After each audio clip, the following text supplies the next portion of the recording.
Ayan, welcome back po mga kadagat sa ating panibagong adventure sa pamamana.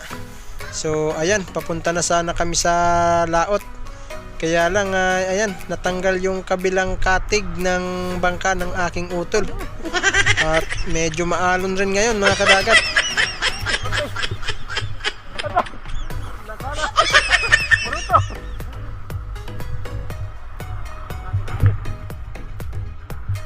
Medyo maalon.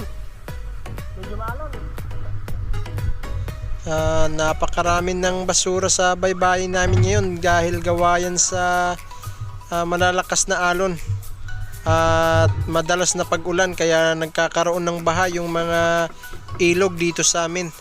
So ayan, bali tinalian na muna namin ng istro ang katig ng bangka dahil for temporary lang mga kadagat.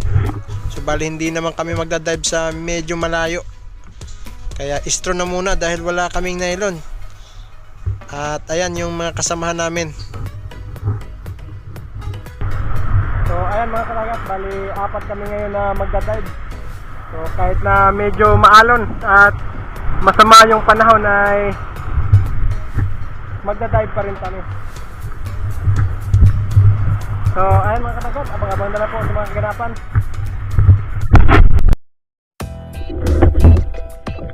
Yun oh, grabe, ang labo pala ng dagat. At ayun, may nakita agad tayong isang danggit. So ganito nga pala mga kadagat ang mga isda ngayon kapag maliwanag ang buwan, ay grabe, napakailap nila. So ayun, nagtago na nga. Ayun, patay kang isda ka, magtatago ka pa ha. So dito matindi mga kadagat, kung mayroon mang long nose emperor, eto naman long head octopus. Ayan, napakatulis at napakahaba ng kanyang ulo.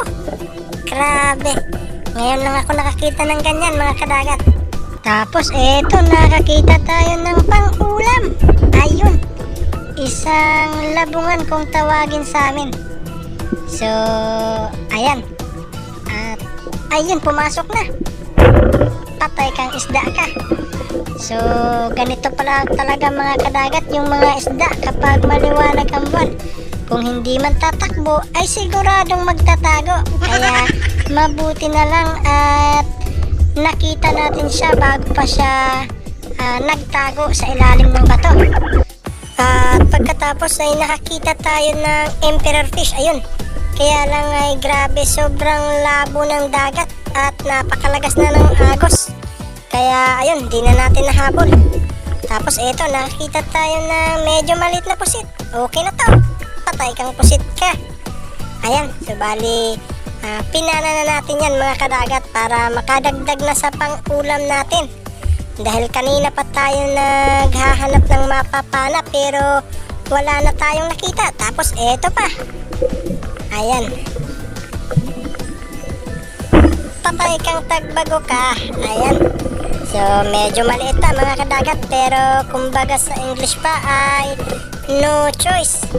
Kaya pinana na natin dahil sa kaunti pa lang yung huli natin. Alanganin pa sa pang-ulam kaysa naman sa umuwi tayo ng kaunti lang ang huli. Tapos ayan, nakapana tayo ng isang pusit mga kadagat.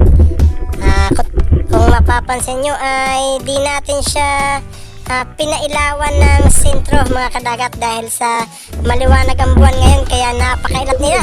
Tapos eto yung utol ko, nakadali na ng napakalaking ayan, kulambutan or bagulan. Grabe, ang swerte niya mga kadagat. At siguro nasa mga 2 kilo na yan, higit, o 3 kilo. Ayan o, grabe, ang laki. Libre na yung pangbigas niya. Tapos eto naman yung huling napana natin mga kadagat, isang pusit. Patay kang pusit ka. So ayan, may 3 pusit na tayo. At sigurado na yung calamaris natin dito. At ito na yung mga nahuli natin kagabi mga kadagat. So may 3 pusit tayo at 3 isda. So bali kasya lang yan sa amin dahil Tatlo lang naman kami sa bahay. So bali may tag-iisa kaming isda at may tag-iisa kaming pusit.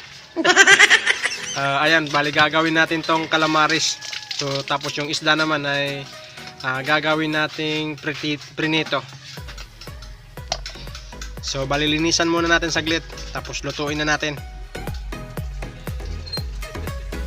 So ayan, bali hiniwaan na muna natin yung katawan ng pusit para makuha natin yung mga lamang loob bago natin prituhin ng calamaris. So nako, napakasarap ito ngayon mga kadagat. At ayan, natapos na nga nating linisan yung isda tsaka yung pusit. At ayan, nilagyan na muna natin ng kaunting asin para medyo may alat din yung prinito natin.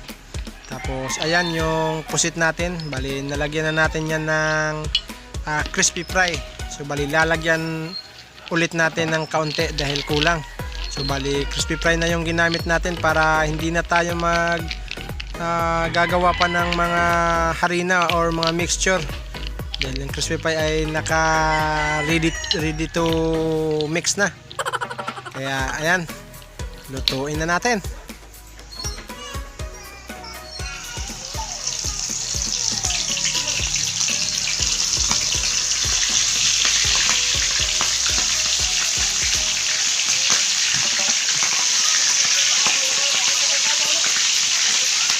At ito na nga mga kadagat, naluto na yung ating calamaris.